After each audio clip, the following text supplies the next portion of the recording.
के नाम से हम सभी को जय मसीह की बोलते हैं। प्रभु आज के दिन आपको आशीष दे और एक बहुत ही स्पेशल संदेश को लेके मैं आया हूँ। प्रभु को धन्यवाद हो। परमेश्वर के वचन से हम इसे पढ़ेंगे और खास तौर से लालच के बारे में। और लालच के बारे में लिखा है कि ये एक ऐसा चीज है जिसने लालच मनुष्य के अंदर आ जाए तो वो उसके जीवन को तबाह या बर्बाद कर देता है। और बड़ा सबसे खतरनाक ये समस्या है, परेशानी है, वो लालच है।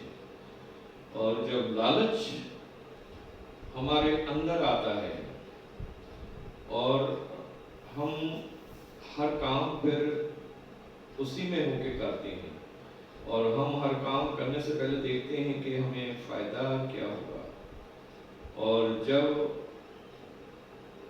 इसमें हमें फायदा नहीं होता तब हम उसको नहीं करते, क्योंकि ये लालच हर एक मुसीबत का जड़ है। और पवित्र बाइबल में जब हम पढ़ते हैं पहला तीमुथियुस और उसके 6 भाग और 6 भाग में ऐसे लिखा हुआ है,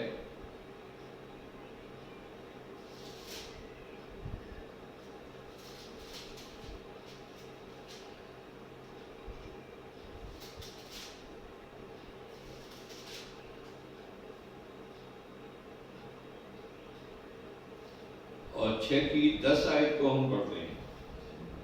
और पहला तीमुथियुस 6 की हम 10 आयत को पढ़ते हैं। वहां पे ऐसे लिखा हुआ है, क्योंकि रुपए का लोभ सब प्रकार की बुराइयों की जड़ है और जिसे प्राप्त करने का प्रयत्न करते हुए बहुतों ने विश्वास से भटक कर अपने आप को नाना प्रकार के दुखों से छलनी बना लिया है और छलनी बना लिया है। और ये लालच एक ऐसा बीमारी है, ऐसी समस्या है कि जब इंसान इसमें आता है और लोग उसके जीवन में जब प्रवेश करता है और फिर वो हर बुराई करता है और वो लालच में वो कुछ भी करने को तैयार है, और वो झूठ बोलता है और वो चोरी करता है और वो किसी को धोखा देता है और वो किसी के साथ चालाकी करता है और कुछ भी करता है। वो थोड़े से पैसे के लिए वो कुछ भी कर सकता है, क्योंकि वो लालच उसके जीवन में जब कार्य करना शुरू करता है तो उसके जीवन को बुरी तरह से तबाह या बर्बाद कर देता है। लेकिन पवित्र बाइबल में इसकी 11 आयत में लिखा है, और हे परमेश्वर के जन, तू इन बातों से परे भाग। और परमेश्वर के जन को चाहिए कि इस लालच में कभी नहीं फंसना चाहिए। इसकी पहला तीमुथियुस 6 उसकी 8 आयत में लिखा है, यदि हमारे पास खाने या पहनने को जो कुछ भी है और जितना भी ये हमें परमेश्वर ने दिया है और हमें उसी पर संतोष करना चाहिए और उसी पर हमें अपने जीवन को संतुष्ट करके व्यतीत करना चाहिए कि हमें जितना भी दिया है वो हमारे लिए काफ़ी है। और हमें ज़्यादा पैसे कमाने के लिए किसी को धोखा या झूठ बोल के फंसाना या किसी को विश्वासघात करना और इस तरह के पाप या बुराई में हमें नहीं फंसना चाहिए, क्योंकि पवित्र बाइबल में इसके 9वें वचन में लिखा है, पर जो धनी होना चाहते हैं वे ऐसी परीक्षा और फंदे और बहुत सी व्यर्थ और हानिकारक लालसाओं में फंसते हैं जो मनुष्यों को बिगाड़ देती है, और हानिकार लालसाएं और ऐसी परीक्षाओं में फंसते हैं जो मनुष्यों को बिगाड़ देती हैं। तो हमारे प्रिय भाई और बहनों, हमारे अजीजों, हम चाहते हैं कि आप इससे दूर रहें और आप इसको अपने मन में जगह ना बनाने दें। नहीं तो आपका जीवन ये लालच की जो एक समस्या है, लालच का जो प्रभाव है, लालच का जो अधिकार है, वो मनुष्य के जीवन को तबाह कर देता है और वो फिर अपने आप को नाना प्रकार की मुसीबतों में फंसाता है और वो हमेशा उसे प्राप्त करने के लिए प्रयत्न करता है कि किस तरीके से मैं इसको कुछ न कुछ मैं करूं। तो प्रभु का धन्यवाद हो कि पवित्र बाइबल में एक बड़ी अच्छी बात लिखी है जो कि मरकुस की इंजील के अंदर हम पढ़ते हैं, मरकुस 10 और मरकुस 10 उसकी 17 वचन में लिखा है कि जब वहां से यीशु मसीह मार्ग में निकल रहे थे तो उनके सामने वहां से एक व्यक्ति आता है और वो आके उनके पैरों पे घुटने टेक कर और बड़े आदर के साथ और उनको दंडवत करते हुए कहता है कि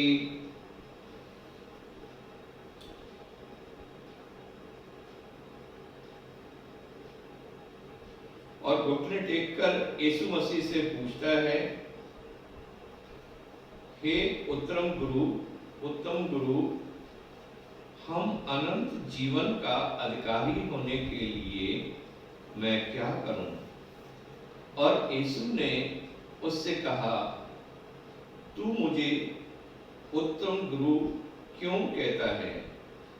कोई उत्तम नहीं, उत्तम तो केवल एक ही है, अर्थात जो सर्वशक्तिमान परमेश्वर है।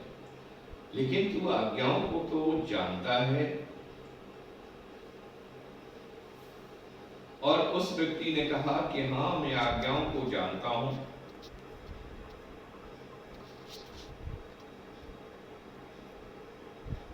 क्योंकि हे गुरु, हम तो इनको बचपन से ही मानते आए हैं और जितनी आज्ञाएं हैं मूसा ने दी हैं व्यवस्था में, उन सबको हम मानते हैं और उन पर चलते हैं। तो यीशु ने उसकी तरफ नजर किया और उससे प्रेम किया। यीशु ने उसकी तरफ नजर किया और उससे प्रेम किया और उससे कहा, बस एक बात की तुझ में घटी रह गई है कि तू अपनी सारी संपत्ति बेचकर गरीबों को दान कर दे और फिर स्वर्ग में तुझे बहुत सा धन मिलेगा। और तू अपनी सारी संपत्ति जो है गरीबों को दान कर दे और स्वर्ग में तुझे बहुत सा धन मिलेगा।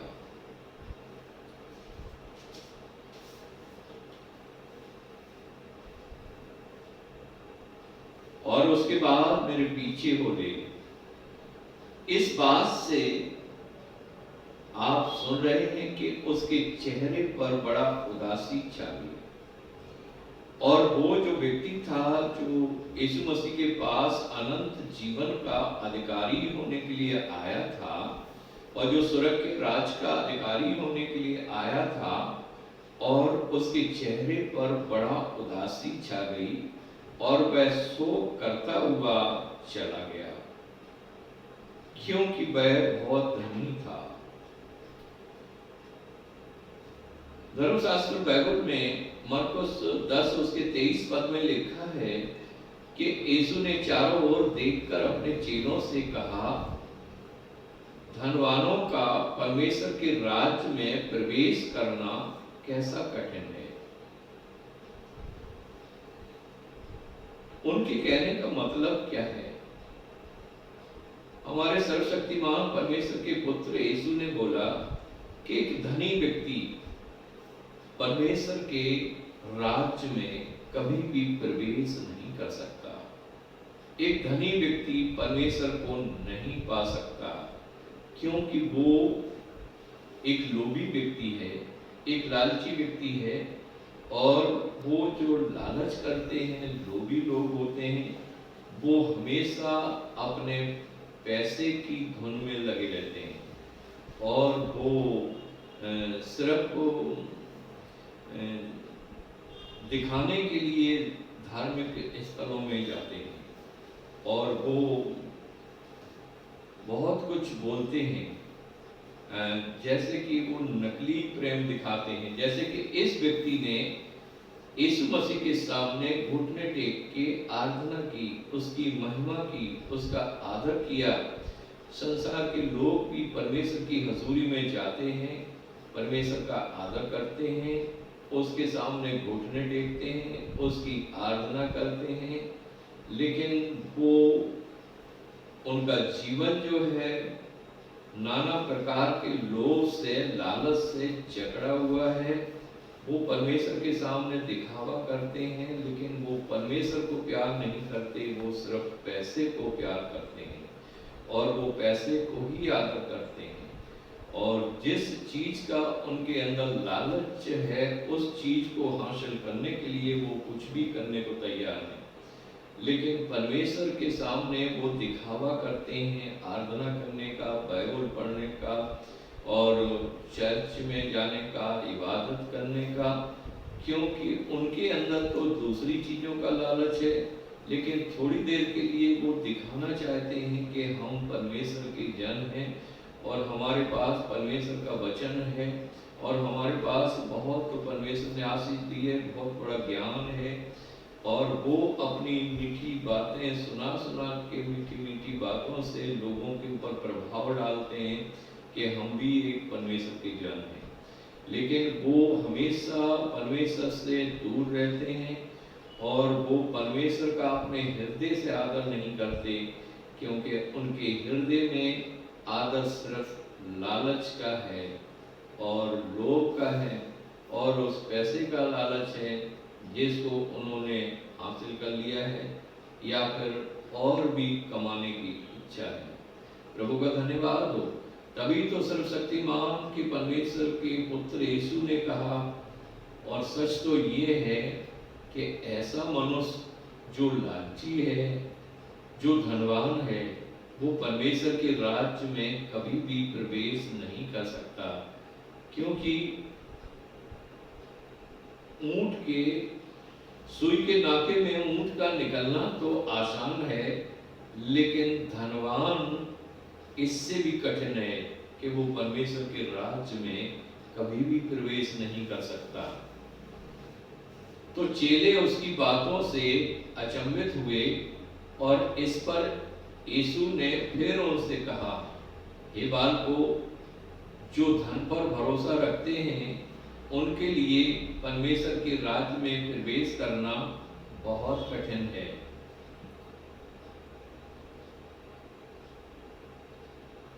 तो चेले बहुत ही चकित हुए और आपस में कहने लगे, तो फिर किसका उद्धार होगा और किसका उद्धार हो सकता है।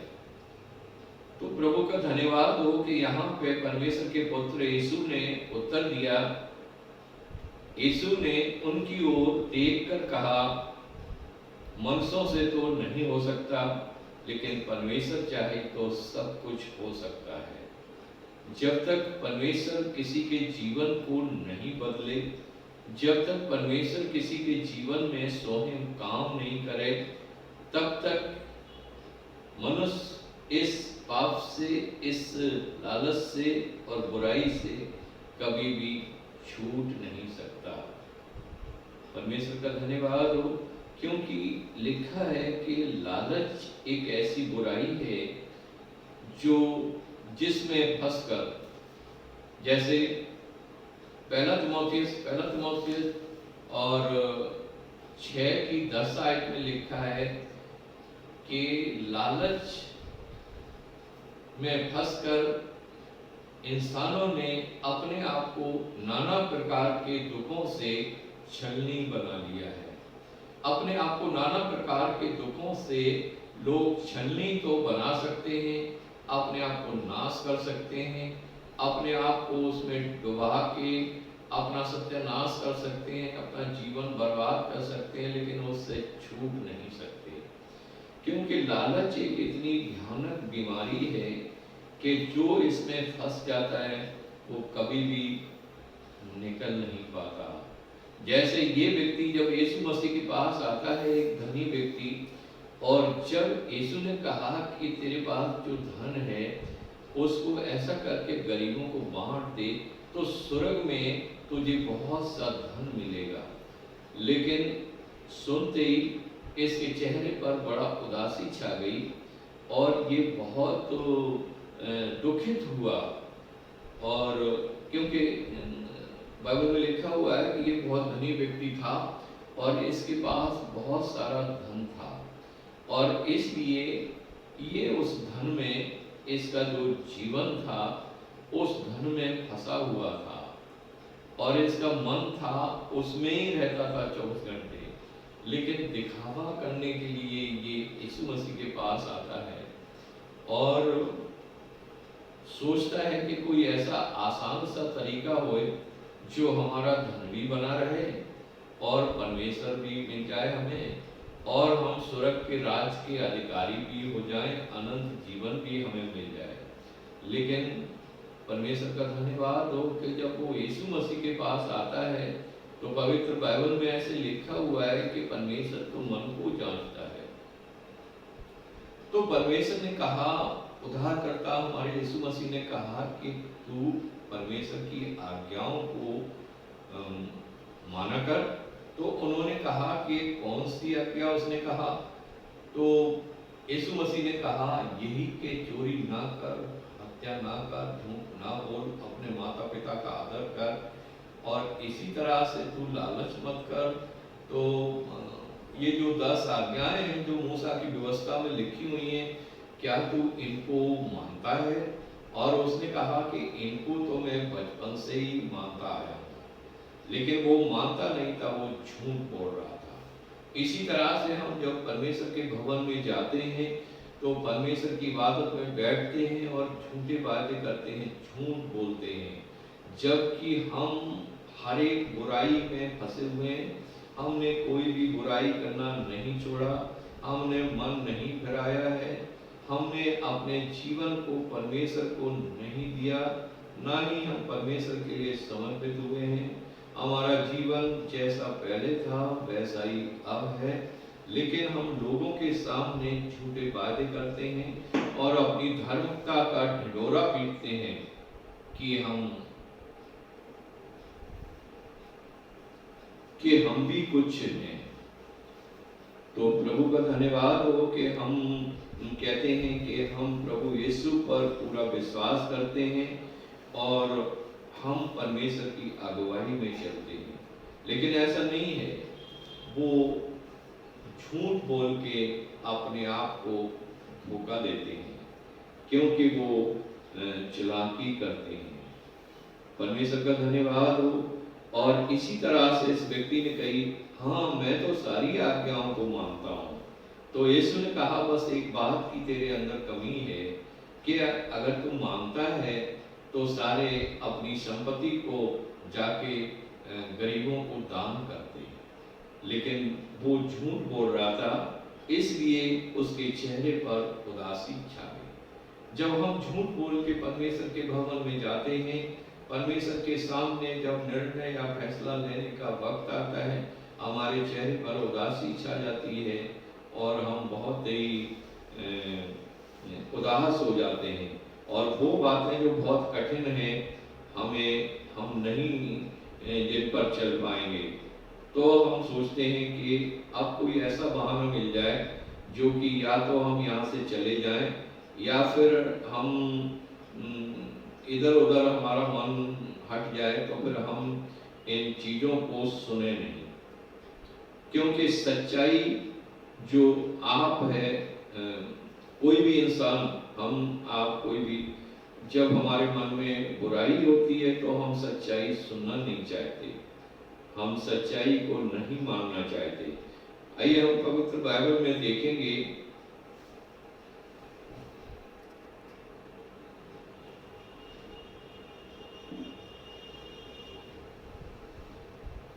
और यूहन्ना की इंजील 8 की 31 पद को पढ़ता हूं मैं। तब यीशु ने उन यहूदियों से जिन्होंने उस पर विश्वास किया था कहा, यदि तुम मेरे वचन में बने रहोगे तो सचमुच मेरे चेले ठहरोगे।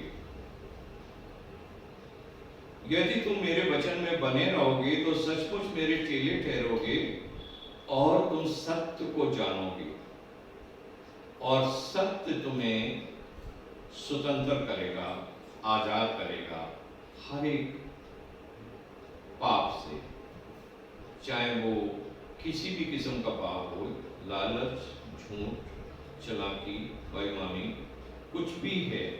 लेकिन वो सारे पापों से जो तुम्हारे मन के अंदर उत्पन्न होता है और हर एक पाप से तुम आजाद हो जाओगे जब परमेश्वर का वचन आपके अंदर आएगा। प्रभु का धन्यवाद हो कि हम देखते हैं कि जैसे उस व्यक्ति ने कहा, हाँ प्रभु, मैं परमेश्वर के वचन पर विश्वास करता हूँ और मैं परमेश्वर के वचन को मानता हूँ। लेकिन यीशु मसीह ने एक खास बात बताया कि यदि तुम परमेश्वर के वचन को मानोगे तो तुम किसी चीज के गुलाम नहीं रहोगे, चाहे वो लालच हो, चाहे झूठ हो, चाहे और किसी किस्म का पाप हो। किसी भी चीज के आप गुलाम नहीं रहोगे, किसी भी पाप के आप गुलाम नहीं रहोगे। जैसे ये व्यक्ति जो आया और बहुत ही जोश में आया और बहुत ही इसने अपना धार्मिकता दिखाया, लेकिन जब परीक्षा का समय आया तब वो गिर पड़ा एकदम और फिर उस अंधकार में चला गया। इसी तरह से आप जब परमेश्वर के सामने आते हैं, सर्वशक्तिमान परमेश्वर के सामने आते हैं और बड़ा निर्णय लेके आते हैं, बड़े फैसले के साथ आते हैं कि आज से हम अपना जीवन परमेश्वर के हाथ में दे देंगे और हम भले इंसान बनेंगे और आज से कोई भी बुराई हम नहीं करेंगे। लेकिन उसके बाद जब आपके जीवन में पाप का प्रभुता आता है और पाप जब आपके जीवन में कार्य करता है और उसमें फंसकर फिर आप अपने फैसले को भूल जाते हैं और अपने आप को उस पाप के हवाले कर देते हैं। जैसे इस व्यक्ति ने अपने आप को उस पाप के हवाले कर दिया और अंधकार की शक्तियों में फंसकर फिर दोबारा पाप में जीने के लिए वापस चला गया, लेकिन उसने मन नहीं फिराया।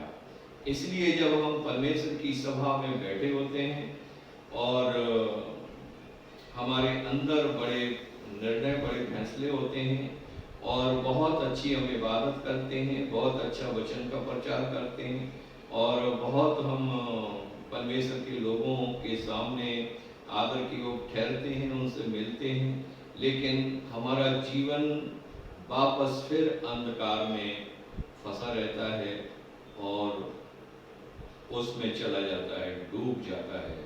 लेकिन परमेश्वर से हम अलग हो जाते हैं, हम अपना जीवन परमेश्वर को नहीं दे पाते, क्योंकि इसी तरह से ये व्यक्ति जो अभी मरकुस की किताब के अंदर हमने पढ़ा था कि वो आया और फिर मुड़ के वापस चला गया और फिर दोबारा अपने जीवन को उसने उसी में डाल दिया जिसमें से वो निकलना चाहता था। प्रभु का धन्यवाद हो। परमेश्वर के पुत्र यीशु ने कहा कि जब तुम मेरे वचन को मान लेते हो तो सत्य तुम्हारे अंदर आता है और सत्य तुम्हें आजाद करता है हर एक बुराई से, हर एक पाप से। प्रभु का धन्यवाद हो कि सत्य को जानोगे तब तुम आजाद हो जाओगे। पवित्र बाइबल में पहला यूहन्ना की पत्री और उसमें ऐसे लिखा हुआ है पहला यूहन्ना की पत्री और 2 उसके 5 पद में लिखा है, पर जो कोई उसके वचन पर चले उसमें सचमुच परमेश्वर का प्रेम सिद्ध हुआ है, और इसी से हम जानते हैं कि हम उसमें हैं। अगर हम परमेश्वर में चलते हैं, उसके वचन पर चलते हैं, तो परमेश्वर का प्रेम हमारे अंदर पाया जाता है, और परमेश्वर के प्रेम के द्वारा हम सिद्ध हो जाते हैं। और इसी से हम जानते हैं, जब हमारे अंदर परमेश्वर का प्रेम पाया जाता है तो हम परमेश्वर के लिए उसके प्रेम में आकर सब कुछ छोड़ने को तैयार हो जाते हैं। परमेश्वर के राज संत पौलुस कहते हैं कि परमेश्वर का प्रेम हमें मजबूर कर रहा है, इसलिए हम अपने उद्धारकर्ता यीशु मसीह के लिए सब कुछ सहने के लिए तैयार हैं। और यूहन्ना की पत्री और पहला यूहन्ना 2 उसके 6 पद में लिखा है, और जो कोई ये कहता है कि मैं उसमें बना रहता हूँ, उसे चाहिए कि आप भी वैसा ही चले जैसा वह चलता था। जैसा हमारे यीशु मसीह चलता था, जैसे हमारे यीशु मसीह का स्वभाव था, उनकी सेवा करने वाले लोगों को वैसा ही चलना चाहिए जैसा यीशु मसीह चलते थे, जैसा यीशु मसीह का स्वभाव था। इसमें लिखा हुआ है कि जो कोई इस बात का दावा करता है, कहता है कि मैं सच में मसीह यीशु में हमारा जीवन है और मैं उसमें बना रहता हूँ, तो उसके स्वभाव से जान सकते हैं कि वो कैसी चाल चलता है। और हम आप सभी खुद भी अपने आप को अपने को परख सकते हैं कि यदि हम उसके समान चल रहे हैं तो उसका जीवन हमारे अंदर है, और यदि हम उसके समान नहीं चल रहे हैं तो उनका जीवन हमारे अंदर नहीं है। प्रभु का धन्यवाद हो। तो इस व्यक्ति ने जो यीशु मसीह के पास आया था, वो चल तो रहा था, लेकिन वो परमेश्वर के वचन के अनुसार नहीं चल रहा था। परमेश्वर का जीवन उसके अंदर नहीं था। जब परमेश्वर का जीवन और उसका वचन आपके अंदर, हमारे अंदर नहीं है, किसी के अंदर नहीं है, तो वो फिर परीक्षा का समय जब आता है तो वो सब कुछ छोड़कर परीक्षा में फंस के नाश हो जाता है। और जैसे हमारे उद्धारकर्ता यीशु मसीह ने कहा, उसके जीवन में उदासी छा गई, उसका चेहरा उतर गया, क्योंकि वो बहुत धनी था। तो पवित्र बाइबल में लिखा हुआ है, और हम तीमुथियुस की किताब के अंदर जब हम पढ़ते हैं कि वहां पे ऐसे लिखा हुआ है कि कितने लोगों ने बुराई में, लालच में फंसकर और अपने आप को नाना प्रकार के दुखों से छन्नी बना लिया है। लेकिन प्रभु का धन्यवाद हो कि यहाँ पे उसकी 11 आयत में लिखा है कि हे परमेश्वर के जन, पहला तीमुथियुस 6 की 11 आयत में लिखा है कि हे परमेश्वर के जन, तू बुराई से, लालच से परे भाग, क्योंकि यही एक ऐसी बीमारी है जिससे कितने लोगों ने अपने आप को नाश कर लिया। फिर उसके 8 पद में लिखा है कि प्रभु का धन्यवाद हो, वहां पे ऐसे लिखा है कि तुम्हारे पास जितना परमेश्वर ने दिया है उसी पर संतोष रखें और उसी पर आशा लगाएं और उसी में खुश रहें। परमेश्वर का धन्यवाद हो। तो इन वचनों के द्वारा परमेश्वर आपको आशीष दे। हमने आज परमेश्वर के वचन से सीखा है कि हमें लालच से परे रहना चाहिए। प्रभु का धन्यवाद हो। अगर ये वीडियो अच्छी लगे तो चैनल को सब्सक्राइब जरूर करें और प्रभु आपको बहुत आशीष दे। और आगे हम दूसरी सीडी लेके जल्दी आएंगे आपके सामने।